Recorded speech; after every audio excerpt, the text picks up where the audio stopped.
Hello, Robs. We're back with Anyone's Son, a true story by Roberta Roche with Harry de la Roche Jr., the killer.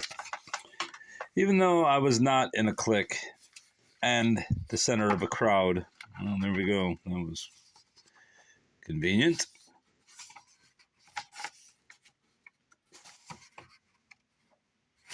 That's the quality you get on this channel.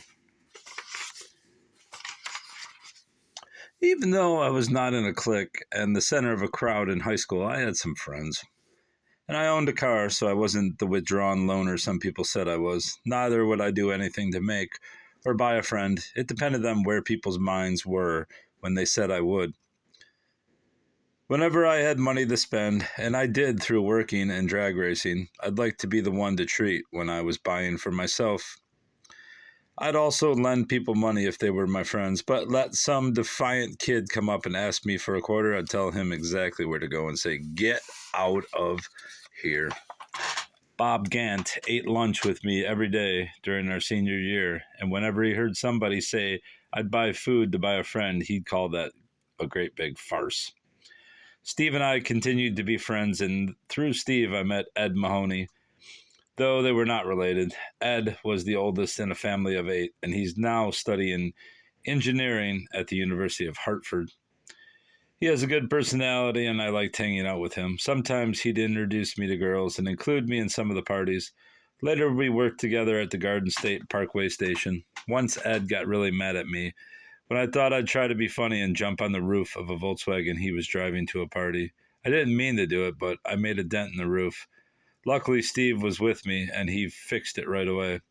Then I gave Ed 2 cans of beer to make amends with him. But when he pulled out from where we were stopped, he turned left where he shouldn't. A cop was nearby and pulled him in.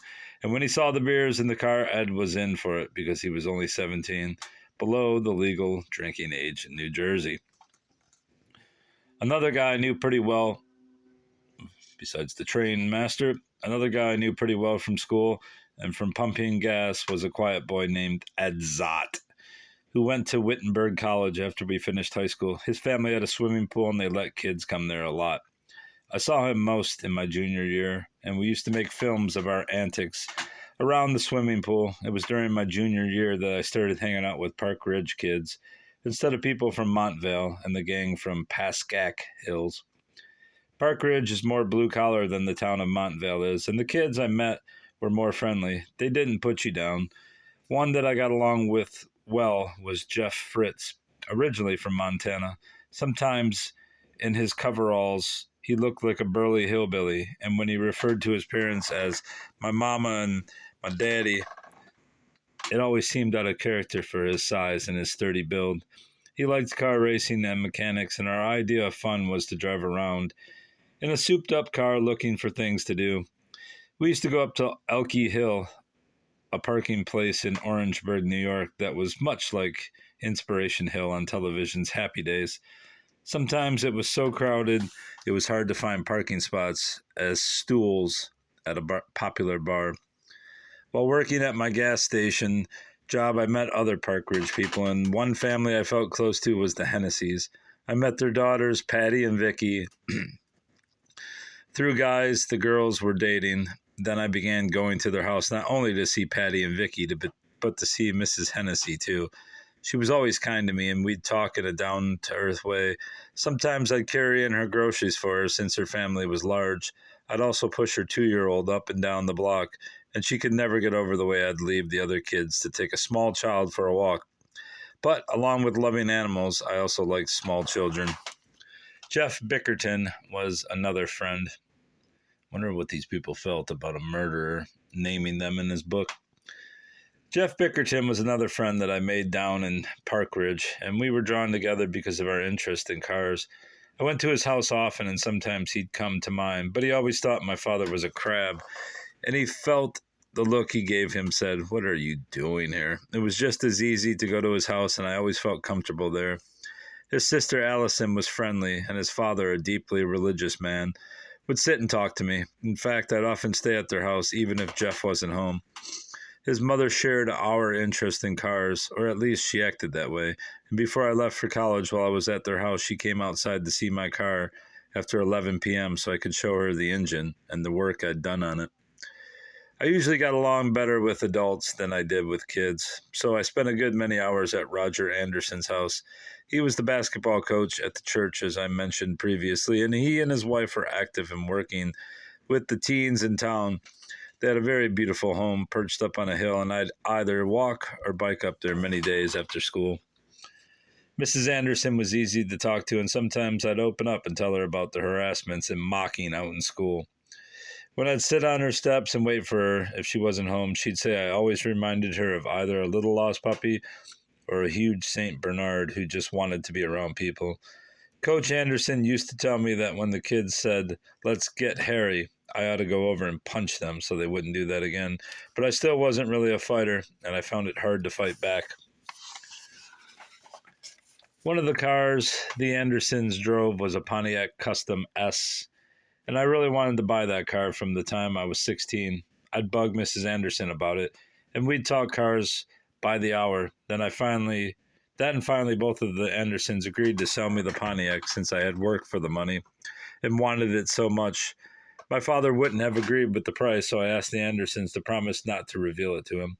Owning that car was a high point, and I soon got it all souped up, so I'd have a loud car with squeaking tires that I could use for drag racing.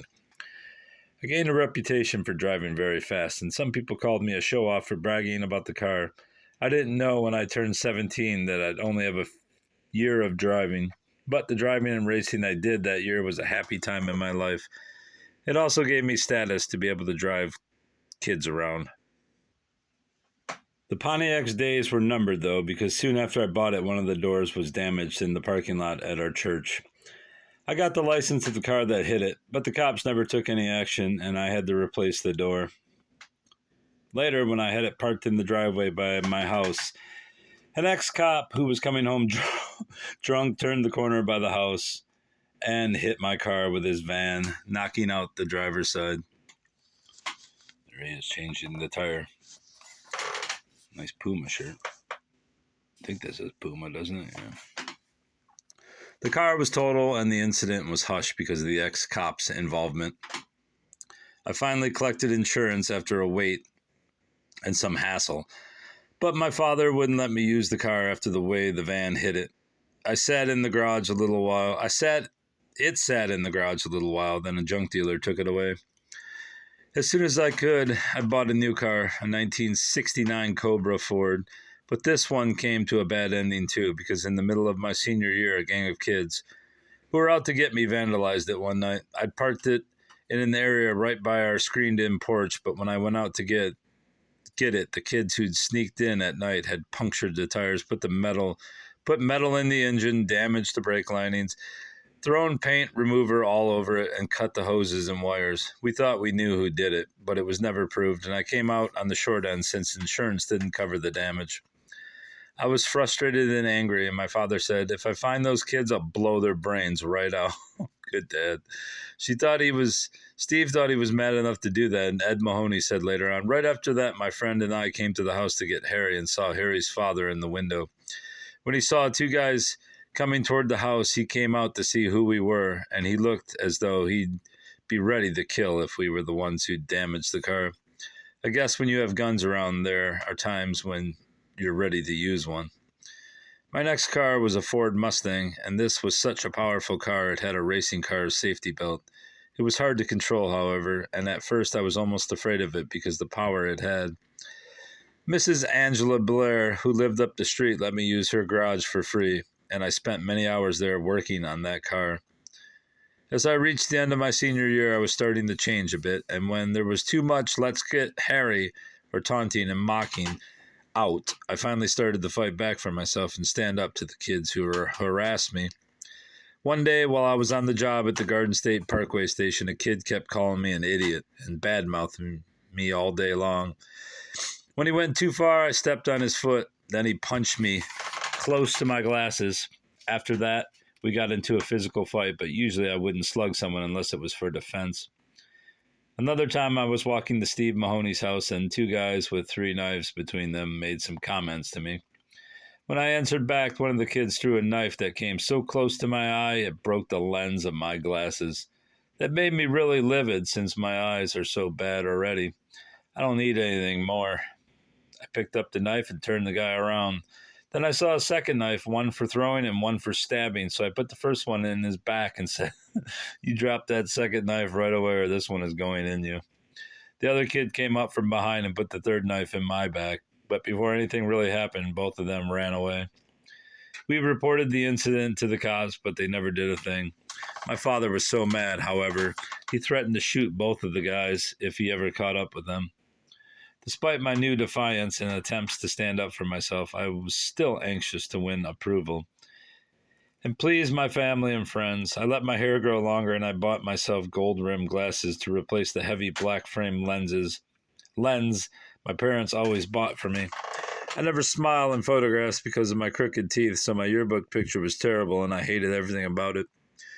These days, I know I'd have hated it even more than I did if I'd had a way to foresee that awful yearbook picture would someday be shown everywhere in newspapers and on TV. A few of the kids at Pascack Hill signed my yearbook for me, but some of the things that some kids wrote weren't for my mother to read. And luckily I worked things out so I never had to let her see it. My senior year had its good times in spite of the various harassments. And so when I'm asked, have you ever been happy? I say, when I was a senior, I had mobility with my car. And sometimes as a senior, I felt like a top person too. There's Mr. Harry. Well, that's the end of the chapter. Well, that's fortunate for me because, I mean, does this Roberta lady even write anymore? Or is it all just Harry? All right, that's all. Goodbye, bros.